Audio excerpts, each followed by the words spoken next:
So, we will now look at the last topic of this course, which is a technique which is used in drug discovery process.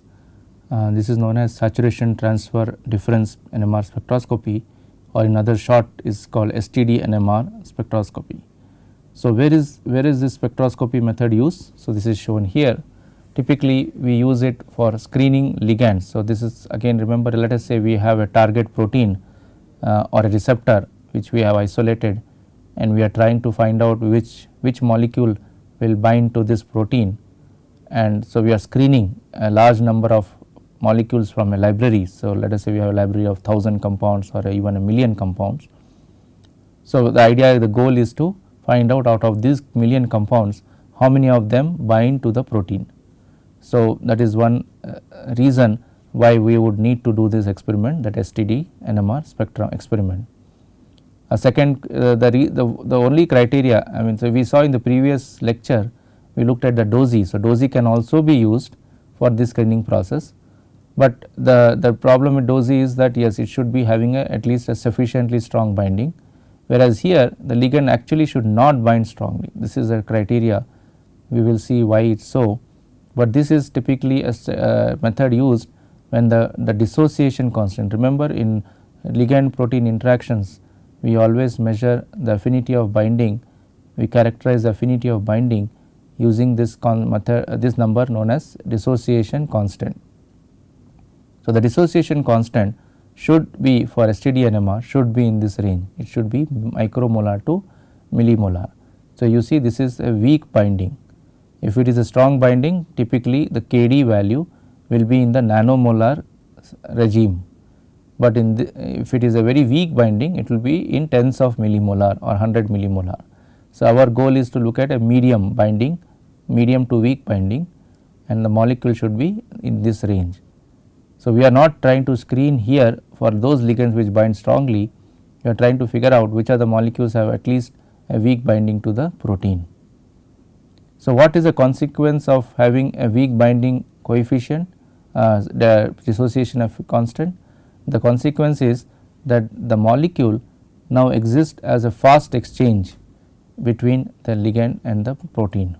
That means, the molecule, that is the ligand or the which we are trying to screen, will not be tightly bound, it will be having an exchange rapidly between the solution, the bulk free form, and in the ligand bound form, and this is exactly what we want to exploit in STD NMR to figure out which of these thousands of ligands which you are trying to look at, which of them bind by exploiting this fast exchange. So, let us see how this works. So, this is just a schematic drawing. So, imagine that this is a ligand and this is the protein, and this ligand binds to the protein. So, it forms a complex, but now this is a fast exchange process, which means this one dissociates readily and goes back to this form, associates, comes back to this, and so on so forth. So, this process keeps happening a large number of time per second. So, we use the word fast exchange. So, this of course, there will be a rate constant for this, which we saw in the previous classes, that you can use the method of chemical exchange to determine this constant. You can also determine the binding affinity using the methods we saw in the previous classes. So, how this is useful for STD NMR? So, this happens like this. So, suppose that ligand has a proton which is now having a chemical shift value delta A, and suppose there is a proton which is on the protein, part of the protein, and suppose its chemical shift is delta B. Now, what will happen in the ligand? This will be something like this. So, let us assume that the chemical shift has not changed much between the bound and the free form, bound and the free form. So, now what do we do in STD NMR is that we first irradiate or saturate this proton signal. How do you do that? Remember, this is typically what we do by applying a weak RF irradiation. So, if you recall, we discussed this when we talked about solvent suppression. In a solvent suppression, if you remember, we said we do a selective frequency RF irradiation. means we look at the solvent proton and we irradiate at that solvent proton continuously for let us say few seconds, and that completely saturates, equates the population of the two levels and completely makes the signal go to 0. So, we do the same thing here.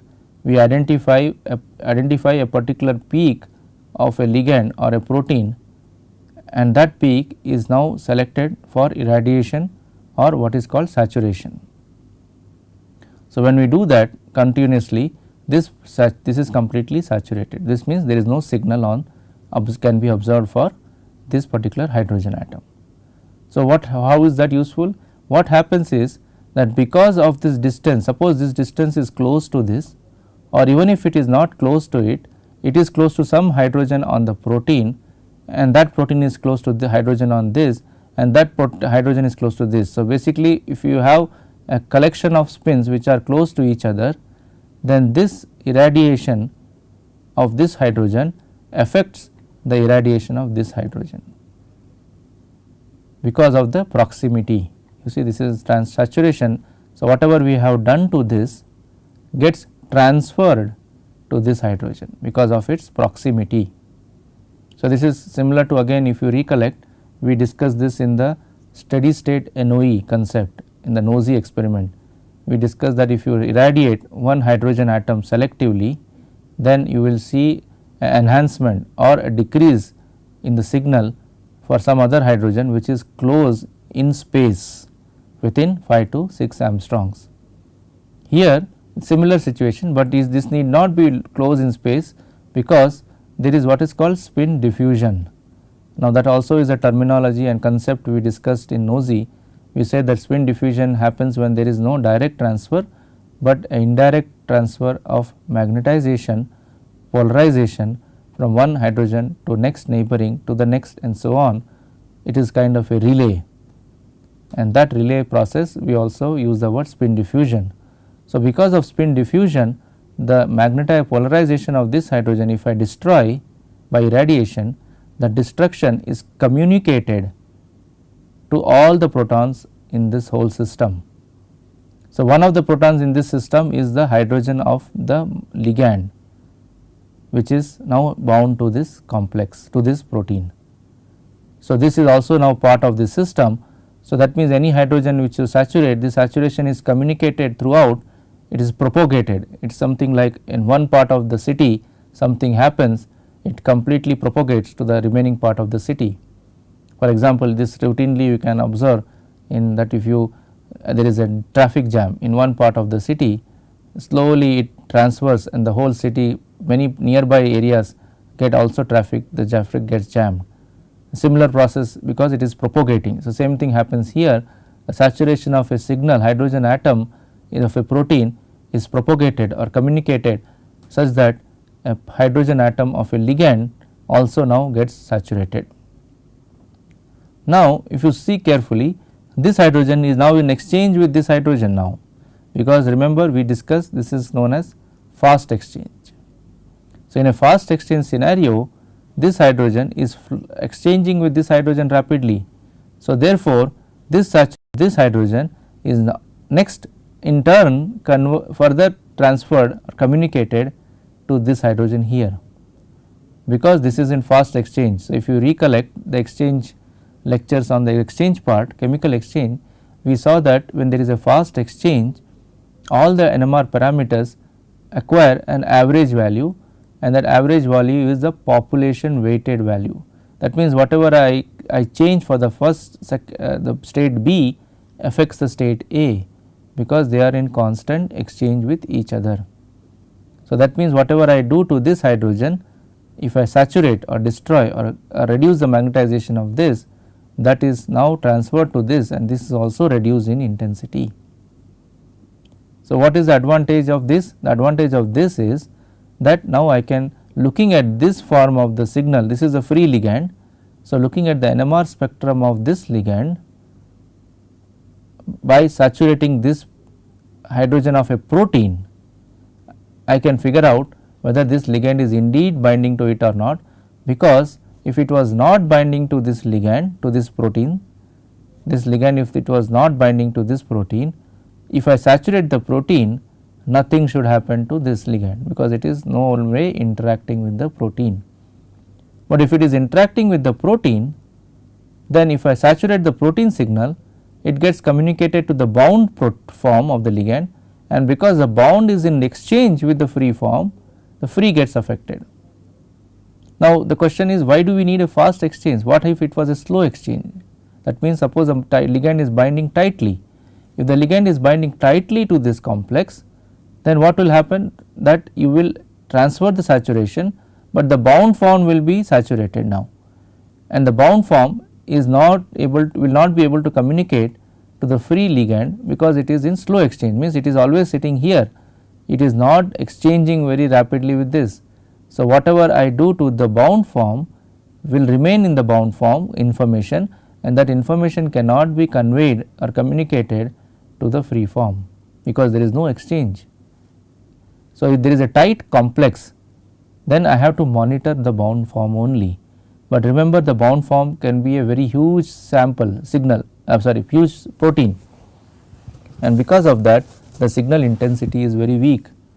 That is what happens in proteins. In a protein, when you go to large molecular weight protein, your intensity of the signal goes bad, and further this, if it is bound, many of the ligands you cannot study. So, the STD-NMR is therefore a very nice technique which can be used for weak exchanging, means fast exchanging, weak binding ligands which exchange rapidly, and remember the ligands are small molecules. So, their signals are always stronger, much stronger compared to what you get from a protein, because proteins are large molecules, more complex. So, signals are not easily identifiable.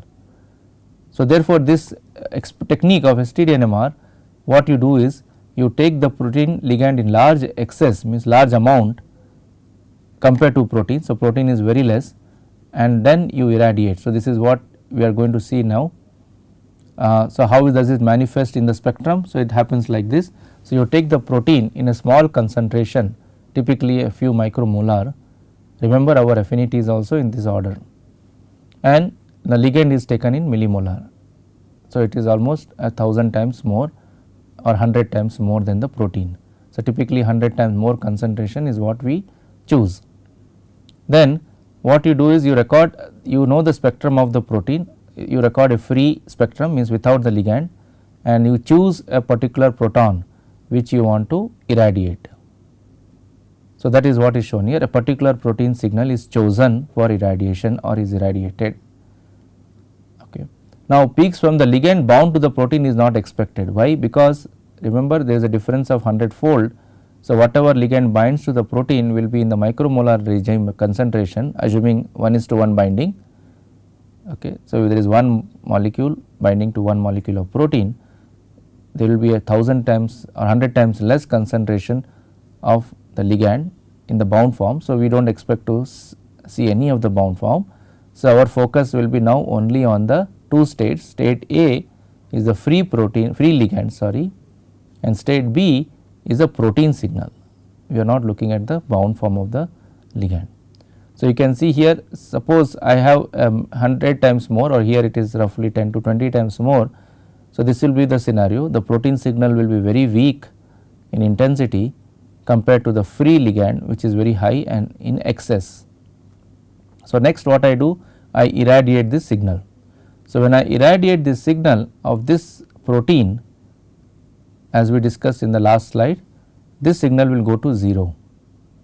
But not only that, it will transfer its decrease in the intensity because of saturation through to this ligand which is bound, and from there it gets transferred all the way to the free ligand, because free ligand is also in exchange. So, therefore, if you see the spectrum now will look something like this.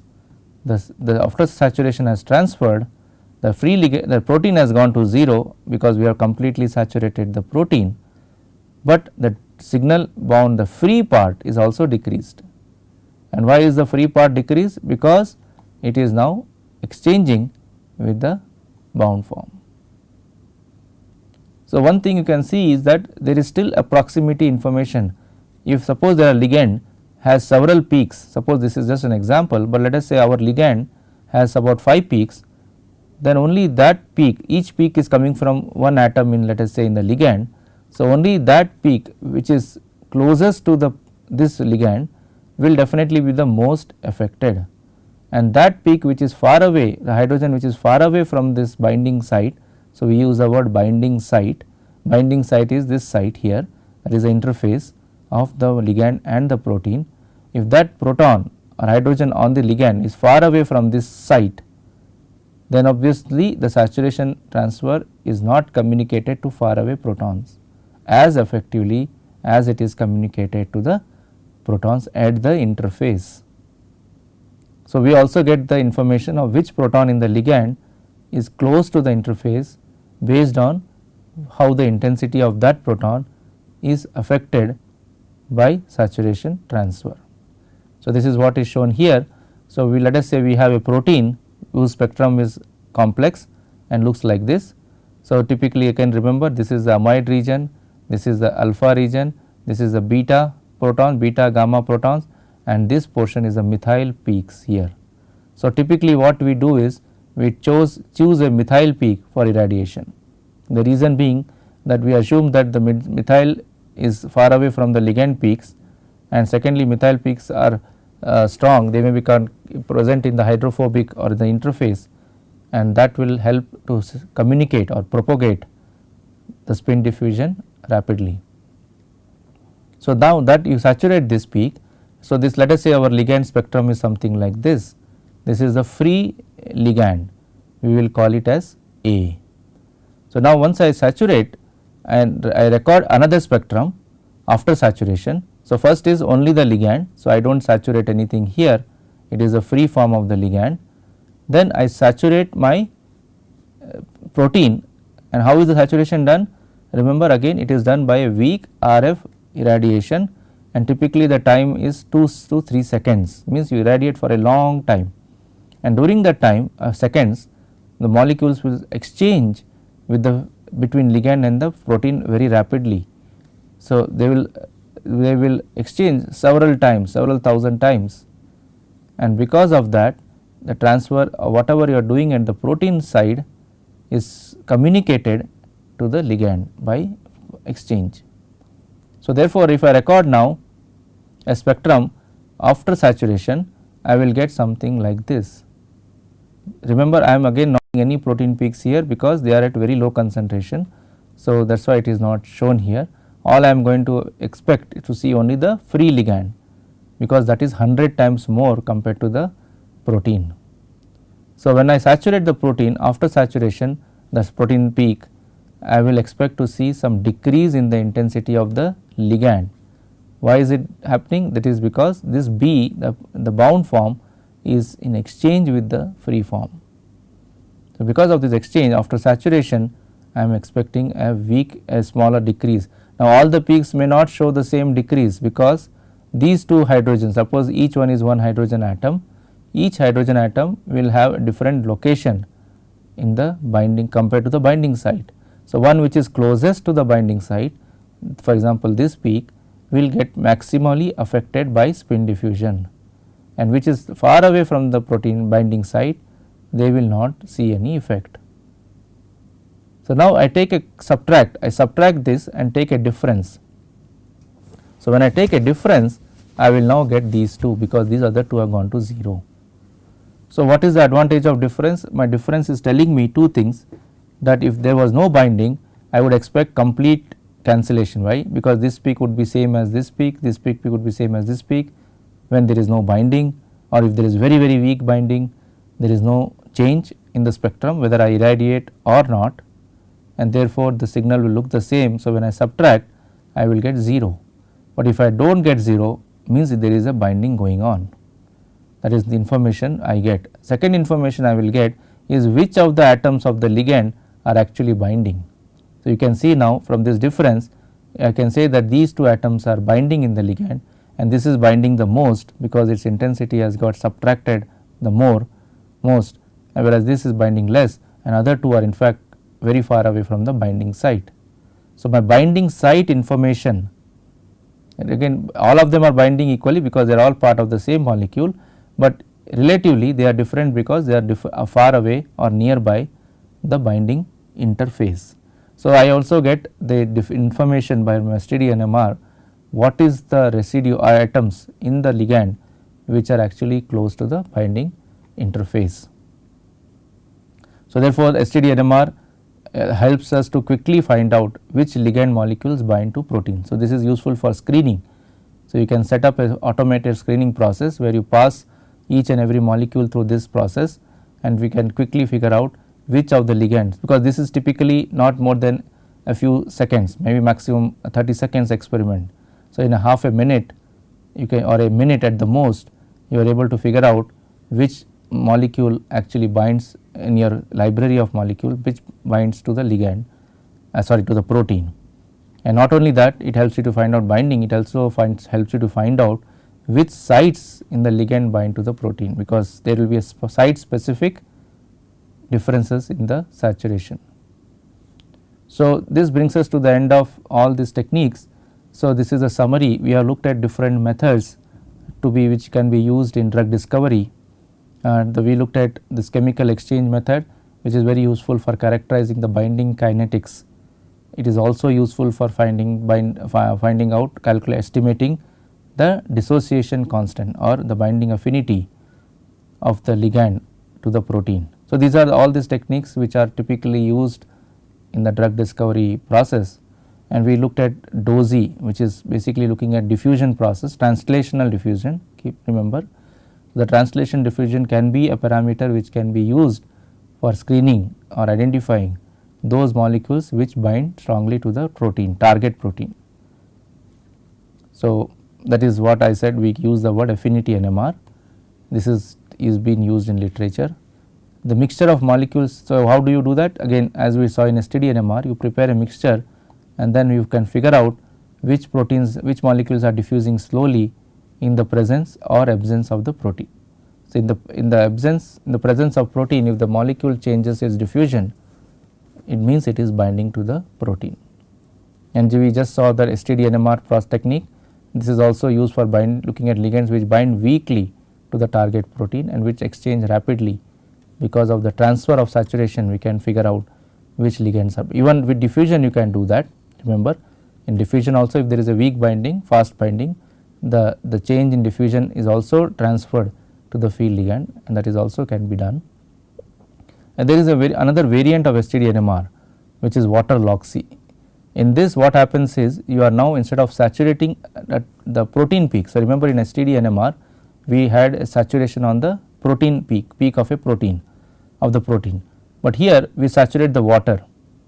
And what is the advantage? The advantage is that, remember, water molecules are always hydrating, covering, surrounding a protein. So, if I saturate the water, the saturation of water is transferred to the exchangeable protons on the protein. So, remember, we looked at hydrogen deuterium exchange, and we saw that hydrogen exchange happens when the hydrogen is exposed or exchanging with the water molecules. So, therefore, if I saturate my water peak, then it will also saturate my exchangeable proton peak, because they are exchanging. Now, that saturation of amide proton peak further will be communicated or transferred to the ligand protons which are binding to the ligand, to the protein. So, this is again similar to STD-NMR, that I am transferring saturation from one position, one part of the system to another part of the system using spin diffusion. But here the one part of the system which is saturated is not the protein peak in Water-Log-C, but it is the water as such, because water signals are very clearly visible.